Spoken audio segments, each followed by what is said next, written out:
Ito po mga katropa farming, tayo po ay nakapagbinta ng mga ating mga Pyrid at saka Sakura. Ayan po, bali yan po, may 16 pieces Sakura po yan at saka Pyrid. Ayan, Pyrid 15 pieces. Ito po yung iba nating mga nirepack. Bali ito po ay repack na.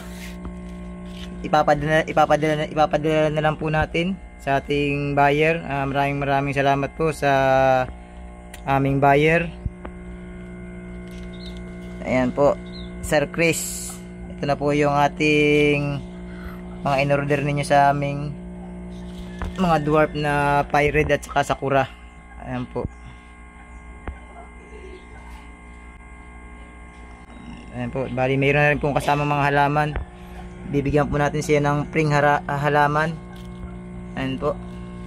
Ayan po yung isa natin. Ito, Pyrid din po ito. Ayan po, Pyrid din po ito. Ayan, 15 pieces din po ito. 15 pieces po bawat isang balot po ang inilalagay natin.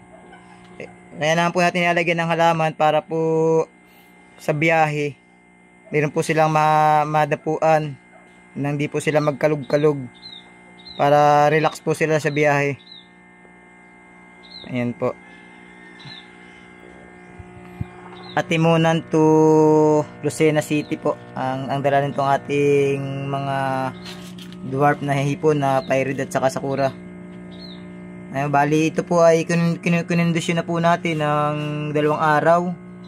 Nang sa ganun po ay maganda po ang pagbiyahe. Ito po ay dudublehan ko po ng plastic. Dudublehan ko po ng plastic ito para po matibay po yung balot natin at ilalagay po natin sa box ng sisto box.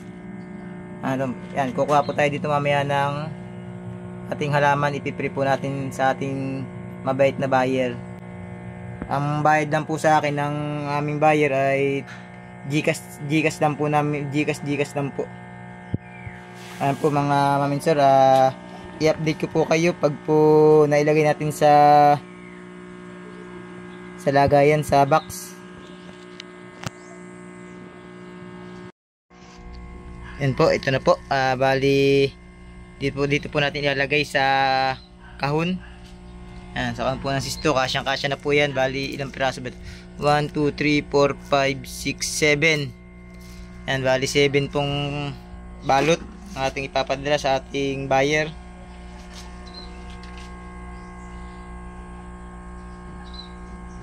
Ayan po, napakarami po ng ating mga hipong natira dito. At dito naman po yung ating mga isda dito na mga bagong anak. Ayan po, sa susunod po napakarami na yan. Gagawa po tayo ng panibagong mga lagayan dito sa atin. Nang sa ganun po ay paparami po natin sila ng mas maayos.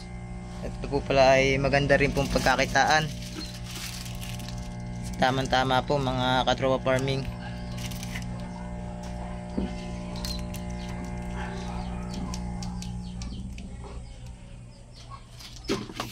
Ayan po mga katropa farming, maraming salamat po sa patuloy na pagsuporta po ninyo.